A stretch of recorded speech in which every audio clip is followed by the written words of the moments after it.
CBLindsay here. I'm going to do a soap making 101 class. This is part 1 of the soap making 101. This is assuming that you've done some homework on how to safely soap and maybe read up on some of the techniques, maybe watched a video or two. First thing that we're going to do is, in this video anyway, is walk you through a calculator that's very important that you have access to if you're a new soap maker. It's called soapcalc.net, and it is a tool that allows you to both do calculations and we'll play what ifs, so you can see what kind of characteristics your soap might have before you make it. In this case, we're going to make a Martin de Cadre type of soap, and to do that, we're going to follow some particular settings. First is we're going to set the type of lye to potassium hydroxide.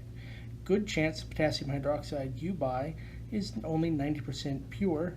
Rarely do you get 100% pure potassium hydroxide, but it's possible. So pay attention to where you buy it, whether it's Amazon or direct from Essential Depot. In fact, you'll probably get Essential Depot lye from Amazon. But make sure you check. If it doesn't say that it's 100%, you can assume that it's 90%. Typically, they'll mark one way or the other. The next is we're going to pick how many ounces to make. If you're a new soap maker trying things out, you can do small batches. You can do 4-ounce batches. You can do, the only limit is how accurate can your scale be. So get a scale that's accurate at low numbers and play with small amounts, because the weight here we're talking about is not weight of finished product, it's weight of the oils. In this case, we're going to do an 8-ounce mix, which is going to get us pretty close to a pound of soap. Next is water settings. Default here is 38. I'm going to recommend that you stick to 38 until you know how things play. Less water makes things behave a little bit differently, be a little bit more persnickety, and each of the oils behaves a little bit different when you're doing this. So until you know how to do it and have some experience, just stick with 38. It's not going to hurt you. If you ended up doing 40%, you'd end up okay. You just cook out some of that water. Next one is choosing a superfat amount. Superfat is important for 2 reasons. One, it creates a buffer. If you ended up measuring just a little bit too much lye and you have a little bit extra fat in the recipe, that extra fat will use up or be used up by the extra lye, and you'll have a safe product to use. But superfat is also what gives us that special feeling, maybe conditioned feeling, or sometimes superfat affects slickness or texture. You can experiment and see how superfat affects everything. I put in 8 here. I don't know if Martin de Cadre uses 8% superfat or not. My guess is the French method, they don't use a lot of superfatting. They really cook the heck out of their stuff and then they purify it. But I don't know if that's how he does his soap or not. My guess is not. My guess is he uses some sort of superfatting. Next thing we're going to do is we're going to pick our oils. I've already picked. You click on the oils and fats and you select what you want. The reason I check marked the Walmart good value shortening is for those wanting to start playing with tallow or making a tallow soap. That's an easy way to find some tallow right now, right here today. You don't have to order it. It's mostly tallow with a little bit of palm, and this particular soap calc already has that all figured out. So starting with Martin de Cadre, we're going to start with the 2 ingredients that they list, coconut oil and stearic acid. In this case, there's some debate about how much of each. It used to be understood, people would agree, hey, it's 51% stearic acid, 49% coconut oil. Read on, days and weeks and months go by, and some soaper makes one that's 50-50, 60-40, whatever it is. There are many that believe now that you might end up using as low as 20% coconut oil, 80% stearic acid. You can be the judge, you play with it. But I'll tell you this, 45-55, as I have here, is a decent place to start. You'll end up with a decent soap, right? If you wanted to make a tallow soap, maybe you'd end up reducing the amount of stearic acid by a little bit, reducing the coconut oil by a little bit, and adding the difference in tallow. First we're going to do a calculation, then we're going to view the recipe. Here's the recipe as it's been calculated. This is what you'll print to do your work. I recommend that you print this each and every time you make your soap so that you can, as you measure it out, 8 ounces of oil. Here's the oil that we're going to measure out. As you measure out each piece, you can put a check mark next to it so that you know what you've measured. Because when you're cooking that soap, you're not going to know what you've measured. You're going to know what you were told to measure, not what you actually measured. I don't do that as much now, but when I make soap, if I measured out 3.6 ounces coconut oil, I would write the numbers 3.6 next to the 3.6, so it was exactly what I measured. Next piece on here that's really important for those wanting to play is the qualities, the characteristics, soap bar quality. When you do a soap that's 45-55 like this, you're going to get something that behaves very similar to this soap bar quality. You're going to get something that's fairly hard, because that 90 in the hardness range is fairly hard. Something that's fairly cleansing, maybe overly cleansing, 30, that's the coconut oil for you. Not very conditioning, meaning it doesn't leave your skin terribly conditioned.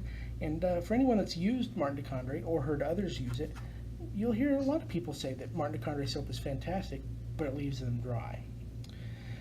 Bubbly and creamy, that's something that you can get away with a softer, harder soap, cleansing not, but bubbly and creamy is the characteristic that you're used to when you shave.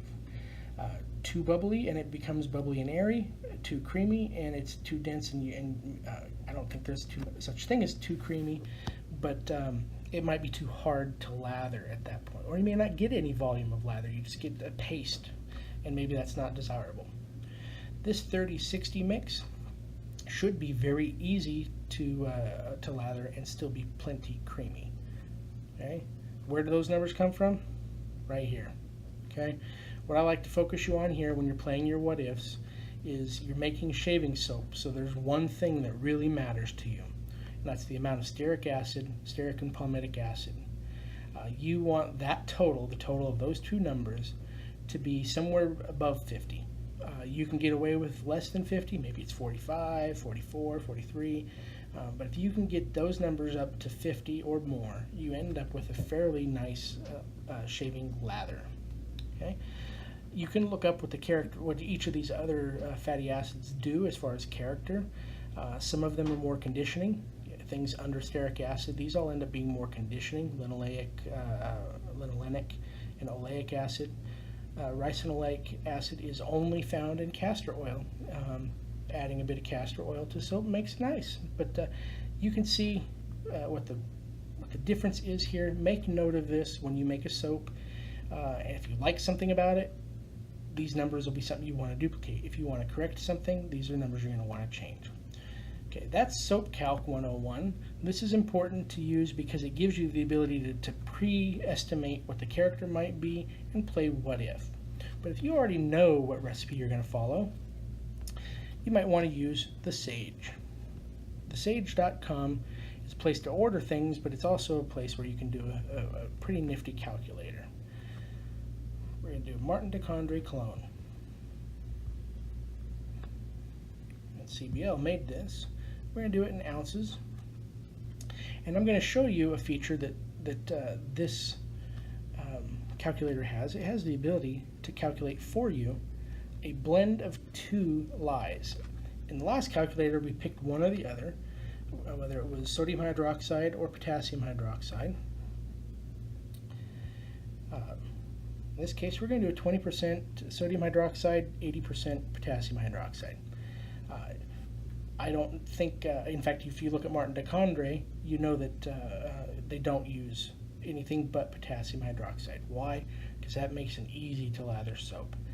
But sodium hydroxide and tallow really makes a slick soap, so maybe you want to do both. Okay? And we're going to include the basic soap making instructions so you can see them at the end. This is where you'd indicate what kind of liquid you're going to use. Maybe you're going to use water, milk, herbal teas. My favorite makes a really nice one, beer. Okay, you can indicate here, these are all just for the notes. We're going to add some glycerin. Maybe you can add clay if you want.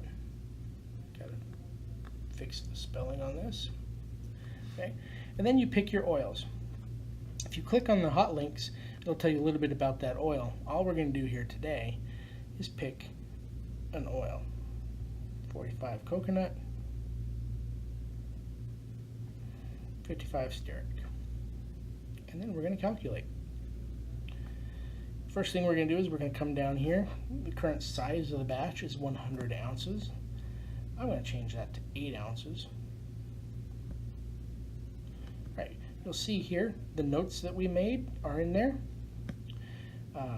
Up here you'll see that we reference the liquids that we've typed in, and it gives you a recommendation of the range. Use 6 to 10 fluid ounces of liquid. I recommend you stay within that 6 to 10 ounces. You can go a little less, but going a little more might make a soap that's far too loose for you. Again, the artistry of soap making tells you how these liquids will behave and how using more or less will create a different product. Making soap's easy. Making good soap takes practice. Okay? This one here, you shouldn't have problems though. You can make this and really enjoy it. Okay, now instead of giving us one measurement of lye, and because you notice we didn't put in a superfat amount, this gives us a table where we get to choose our superfat. We can choose anything from negative 10% to positive 10% according to this table. Generally speaking, you're going to want something that's between 6 and 8%. 5% is the minimum safe as far as, especially for a new soaper. But if you do 6 to 8% superfat, you'll end up with something that feels a little bit better, okay, and it still works. Play with that number. You're the soap maker. You pick a different number. But this will give you the amount where if you want to do an 80-20 or 20-80, this tells you that you need for a 6% superfat, you're going to do 1/4 of an ounce of sodium hydroxide and 1.38 ounces of potassium hydroxide. Here you can see how important it is to measure accurately, because just 1/100th of an ounce of potassium hydroxide can affect the superfat by 1%. So be accurate, okay? And that's why we have the superfat. If you're off, if your scale's off, if you leave some in the bottle when you've mixed your lye and some of it doesn't dissolve, you might have less. If one grain fell out too much, you might have more. So there it is. Now down here you have the basic soap making instructions. Read through those. That'll tell you a little bit about making soap. I can't enlarge this or anything, but I want you to see always wear protective goggles, gloves, other safety clothing. I am assuming again that you are going to do your homework and understand the safe methods for making soap. You're working with hot oils and lye that will burn you. You do things a little wrong and you can have a volcano explosion of lye and hot oils all over your face and kitchen. I've done it, learned from my experience. Okay, Soap Making 101 Part 1 is over. Next up will be the Soap Making 101 Part 2, where we're going to do a video showing making this very same soap using